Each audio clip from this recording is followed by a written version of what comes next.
side. One of the well-known examples is the portrait of Notorious Big. It shows him as the king of New York, wearing a simple plastic crown that had been bought for $6 in 2020. That crown was auctioned later on, and there is the picture form, of nearly $600,000, so more than double, I would say. This image shifts not only the questions of who holds power, but also what is considered valuable, and by whom. In this case, the material value of the crown was almost irrelevant. But in many other examples from hip-hop culture, the value of jewelry, including crowns, plays its central role. The visible material world is an important part of the message in that context, and creates a big wow effect.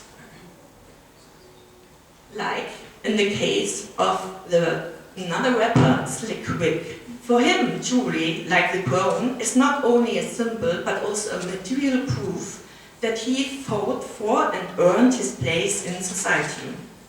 It's not just about showing power on stage or on the street. It's also about making the journey out of a difficult social background visible. His origins are not hidden. In fact, the shine of the jewelry points to them, reflects them, and even highlights them. It gives value not only to the person wearing it, and this is important, but also to their community and the fans who are looking at it. Wearing such a luxury says, I made it. The crown becomes a clear symbol of self-empowerment, a sign that speaks for a group that has been marginalized in American society for generations and now demands to be seen and heard. Let's have a look to another sociologist, Georg Simmel. He already wrote in 1988 about the paradox of jewelry in his essay, The Psychology of Adornment. Jewelry is never just decoration or a way to make the body more attractive, he said. But on the one hand, jewelry highlights the individual, makes them visible and stand out from their social environment. On the other hand, it binds the adorned person into a cultural and social network of meanings, makes them readable and perhaps, and more importantly, comparable. Similar emphasis the paradox. People adorn themselves to stand out from others. And yet they do this for others. They give joy to others. That's the reason maybe also in many languages, joy is the root for the word jewelry. Only when the audience recognize and accept the performance does it have its effect. To better understand this tension between object, wearer, and audience, it's worth looking at the symbol of the crown again. Even though it is a pre-modern jewelry piece, it is still understood and used today and creates a lot of wows. Crowns are highly symbolic objects. They serve as a communication tool in the ritual of coronation. This ceremony makes the transfer of worldly power visible and lifts one person above the crowd. In almost all cultures, crown-like symbols have been used to signify authority. The material used is a key part of the effect. Crowns are usually made of shiny, light-reflecting metals and precious stone, as we see here. This material quality creates visibility. It makes the wearer stand out. The shine signals that it's something extraordinary and invites the audience to judge, and this is important. Is this jewelry appropriate? Does it suit the person's social status? Another key element of the wow effect is size. The crown rises the center of the body. Its height and vertical shape creates a sense of majesty. The person wearing it appears taller, more powerful, lifted above others, this vertical symbolization also points to something beyond a connection to a divine realm or a higher order. The symbolic language of crowns is deeply connected to religious or transcendental ideas. The legitimacy of power was often explained as something given by God. In medieval images, such as those of Henry II and Kunigunde, rulers are shown receiving their crown directly from a divine hand. The crown becomes a symbol of a divine order, a link between heaven and earth. So the wow effect of the crown has two sides. It comes, on one hand, from material visibility, shine, size, color, and on the other hand, from spiritual or transcendental meaning. It was seen as an epiphany, a moment when something divine or beyond understanding appears in the real world. In Simmel's view, one thing is crucial. The community must recognize this appearance and accept the symbolic meaning. Otherwise, the performance would fail. The mechanism was also visible during the coronation of King Charles III, still today. After the actual crowning, the audience gave their acclamation, a symbolic act of confirmation, and this is existing since coronation exists and more or less all coronations. Only through this response was the ceremony accepted as valid and the wearer truly legitimized. How current the symbol of the crown still is, and how timeless is seen in the very well in the provocations of the American President Donald Trump. He is very aware of the symbolic power of symbols of authority and uses them for his self-presentation. He repeatedly uses iconic symbols of power, like the crown, to trigger emotions, especially among his own supporters. He aims for an ironic but supportive reaction, one that creates emotional connections and symbolic unity. The shine of his provocation reflects back onto his followers. Even though they do not hold his power themselves, they feel including but supporting his breaking of the rules. It gives them a sense of sharing that power, the power to reject the rules. But this kind of performance carries risks, especially when there is no social response or when it causes confusion or irritation. Playing with symbols and meanings is, in this case of Trump, often double-coded for this reason. If the intended effect doesn't happen, there's a fallback. The outrage from political opponents generates additional media attention, while the social costs remain minimal. A brief statement like "that wasn't the intention" is often enough to reframe the discourse.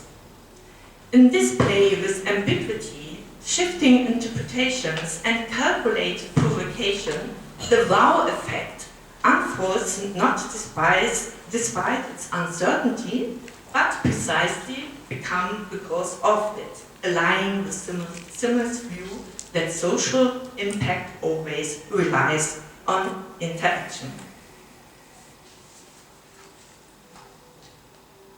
The example of the rapper Liz Uzi Vert shows that the performance and the intended wow effect can also fail.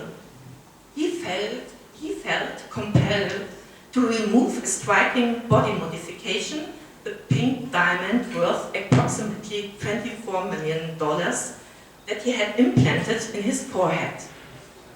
Also, similar facial implants had already been worn by other artists from the hip-hop scene, In his case, the combination of the unusual placement and the extreme size of the gemstone created an especially strong wow effect.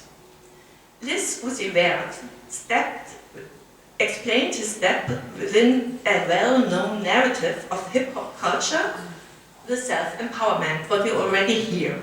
Coming from humble beginnings, he was not now in a position to afford and display something so exclusive. However, the performance failed, as we see here in the picture. He was not only accused of excessive luxury and wastefulness, which is nothing special in the hip-hop culture actually, but also, of course, of cultural appropriation. The placement of the gemstone on his forehead was interpreted as a reference to the bindi, a culturally significant symbol from Indian tradition. In the end, the artist stated that the fan had ripped the diamond from the forehead during a stage dive, a claim that attracted significant media attention but also raised a lot of doubts because there is no proof at all for this action and it must be a very bloody one. Against the backdrop of criticism regarding cultural appropriation, it seemed almost like an attempt to discreetly make the symbol disappear. As if the wow effect had become too loud, too uncontrollable.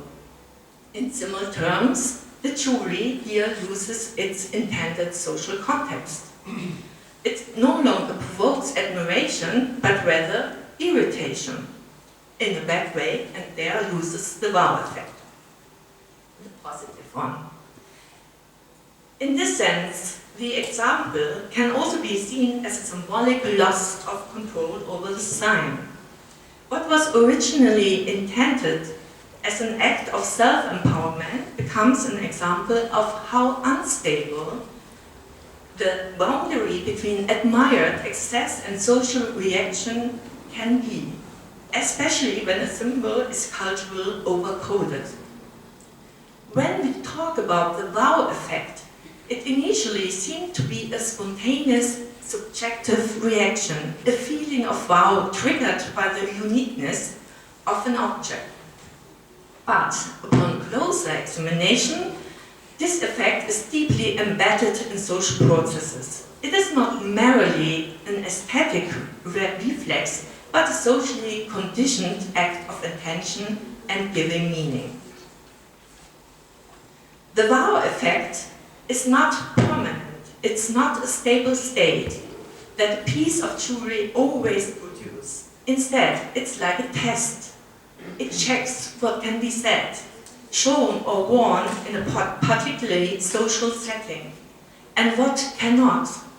It reveals boundaries, what is considered bold, what is excessive, what is tasteful or embarrassing. In this role, the wow effect resembles what Simmel once called the stylization of individuality under conditions of social observations.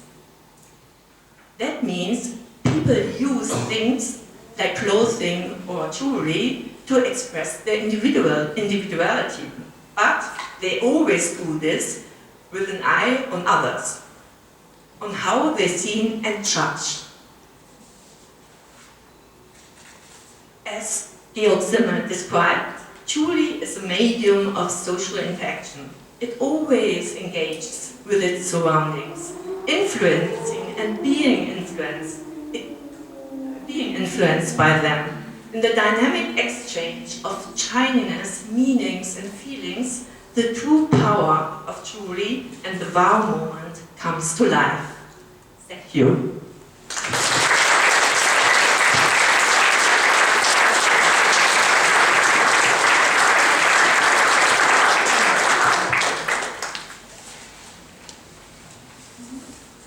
Are there any questions to this presentation? Okay, thank you very much, Julia.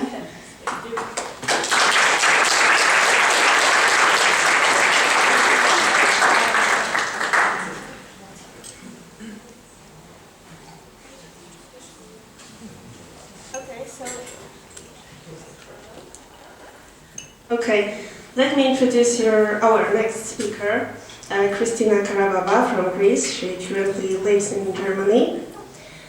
And Christina focuses on the interplay between design, art, jewelry, science and technology. You can see her solo exhibition as part of the festival in the Gallery of Art. Christina, the floor is yours.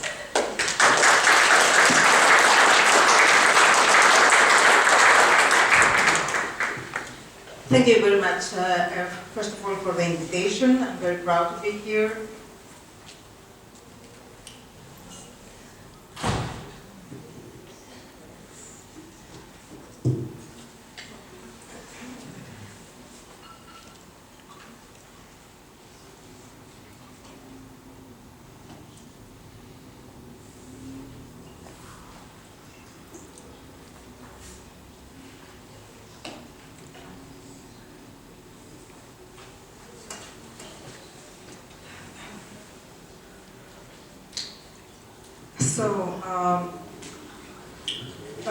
I will refer to my design and artistic approach in general, first of all, and I will provide examples and showcase pieces that are featured in the exhibition Interstitial Spaces.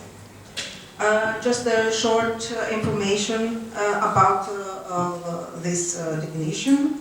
The term refers to unused or hidden spaces in buildings, but in general, interstitial space always describes a kind of in-between space or gap between solid structures.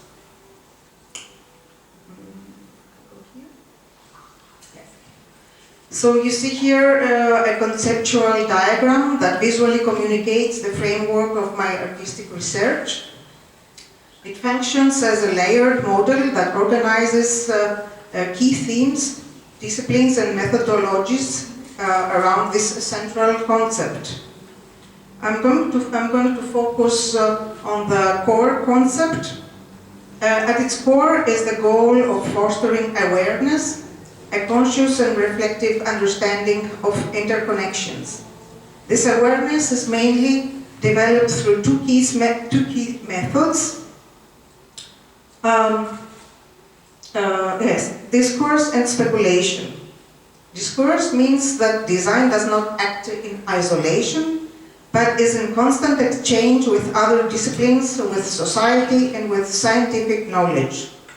Through critical discussion and reflection, existing structures are questioned and new perspectives can emerge.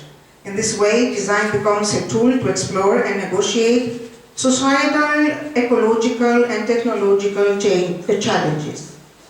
Speculation, on the other hand, allows design to go beyond the present.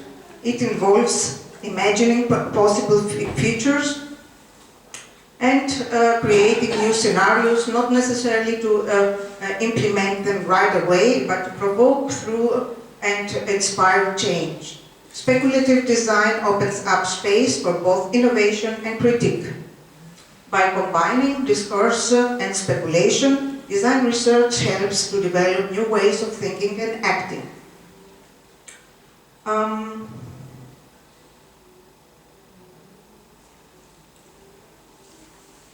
Well, my main media, as you know, is jewelry, because I'm a jewelry designer.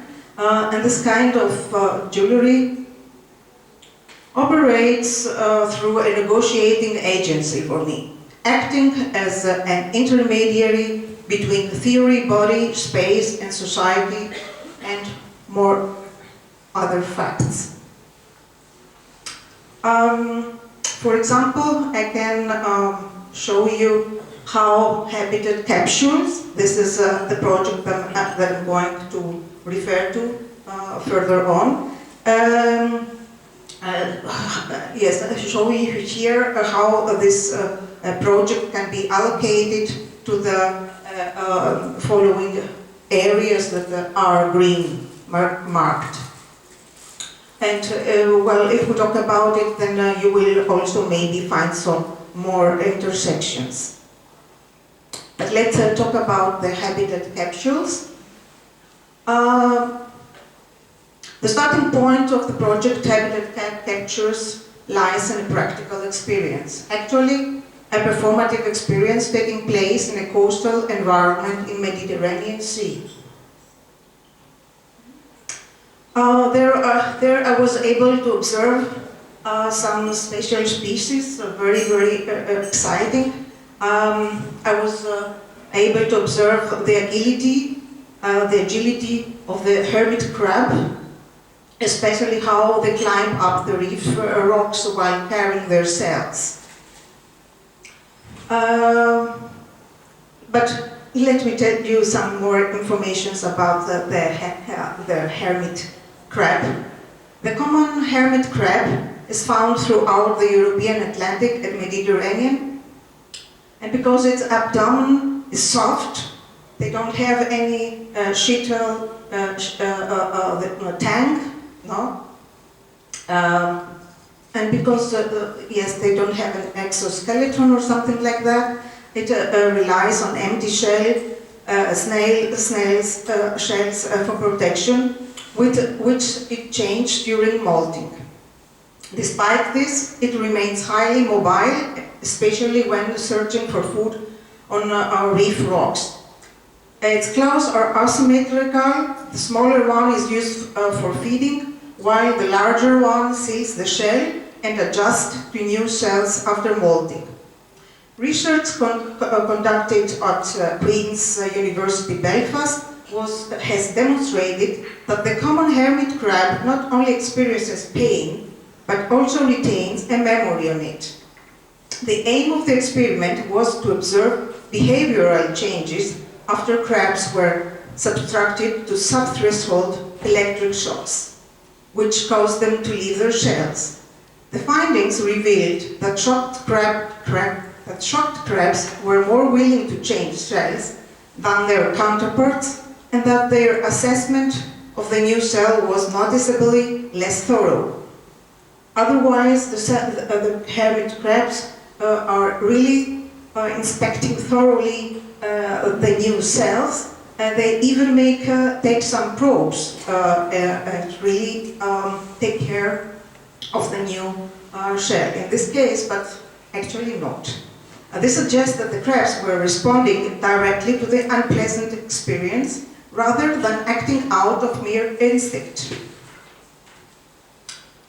Thus, the researchers concluded that hermit crabs are sensual beings capable of a rudimentary form of thought, which I found very inspiring. Moreover, usually the cells inhabited by hermit crabs are often colonized by organisms such as hydroids, sea anemones, and other cnidarians. The crab benefits from the additional protection from this symbiosis, while the anemone, for instance, expands its foraging territory by being carried around from the crab. Actually, then, both parts engage in a dialogical interaction that forms an equal partnership, grounded in sustained collaboration. Actually, a win-win collaboration. Among other things, I collected on the shore different kind of objects that served me as models for imagination and translation, which led me to make them the subject of my investigation. Here you see a small, tiny shell. It's about 3 millimeters, and I found out it's called Alvania lactea. It's a marine gastropod or micromollusk belonging to the family Rhizoidae. So what I did with, among other examinations, I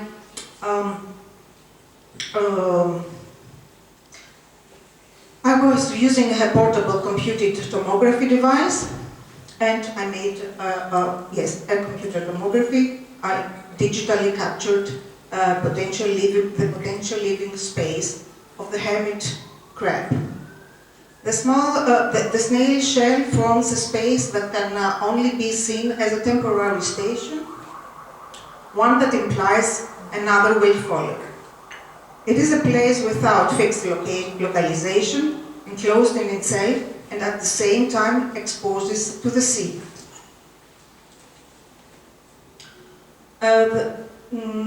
Actually, after that, the computer tomography data were abstracted, further proceeded, and transformed into wearable elements through 3D printing, serving also as architectural models for housing concepts.